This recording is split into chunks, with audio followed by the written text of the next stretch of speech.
سه راه استفاده بردن سوم در اکسل. راه یکم،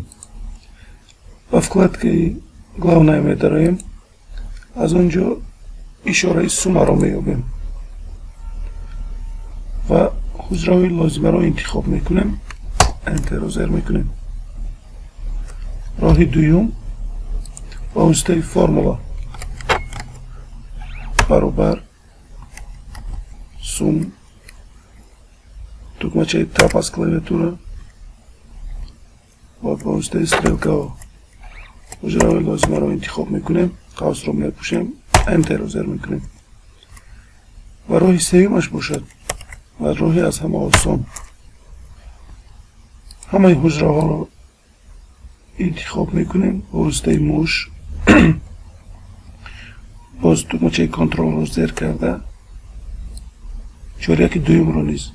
حجره هایش رو انتخاب میکنیم و از کلاویاتورا تکمچه Alt و برابر رو زیر میکنیم، با طوری автомاتی همش رو حساب میکند.